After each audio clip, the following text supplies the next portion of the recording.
Hello, আসসালামু আলাইকুম। আজকে আমরা নেট দেখা যদি আপনি রাস্তা ফলো করেন, যার ফলাফল আমরা অলরেডি বুঝতে পারছি।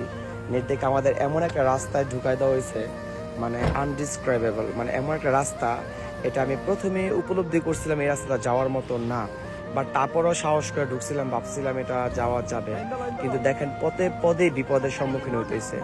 এই জায়গাটা অলরেডি গাড়ি যাওয়ার মতো একটা অবস্থান ছিল না, তাও আমরা অনেক বাসটা এক ছোট ভাইয়ের বিয়েতে যেতে নিয়েছিলাম খাগড়াছড়ি, তো এক ছোট ভাই এগুলা ওরা সব কিছু দিয়া অলরেডি উঠানোর চেষ্টা করতেছে গাড়ি, যাতে গাড়িটা ইজিলি চলে আসে, বাট আসতেছে না। ওরা অনেক কিছু এই যে কাঠ মাঠ যা আছে সব এক জায়গা থেকে আরেক জায়গাতে স্থানান্তর করাইতেছে, যাতে চাকাটা কোনোভাবে যাতে ড্রাইভার না যায়। সো আমরা সমস্ত কিছু রেডি করে এখন আল্লাহর রহমতে গাড়ি নিয়ে মানে টান দিব, দেখি উঠতে পারি কিনা। তো আস্তে আস্তে আগাচ্ছি। রানিং আয়া পড়েন,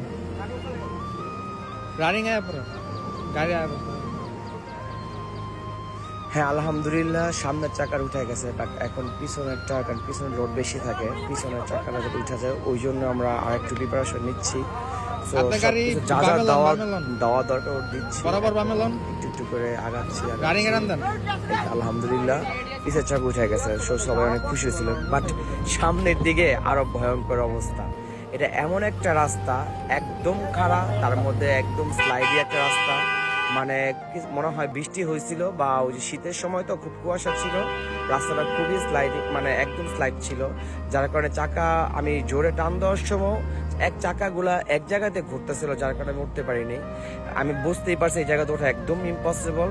so I am just getting back. এখন আর এটাতে যাওয়া যাবে না। আস্তে আস্তে নেমে যেতেছে নিচের দিকে, তো আর এখানে যেতে পারলাম না। রাস্তাটা আপনাদের দেখাচ্ছি, খুবই একটা মানে এটাকে কি বলে, একটা অ্যাডভেঞ্চার একটা রাস্তা ছিল, বাট হ্যাঁ যেতে পারি না তো কি হয়েছে, বাট একটা জিনিস পাইছি, লাইফে একটা খুব দারুণ একটা অ্যাডভেঞ্চার আর কি এনজয় করছি।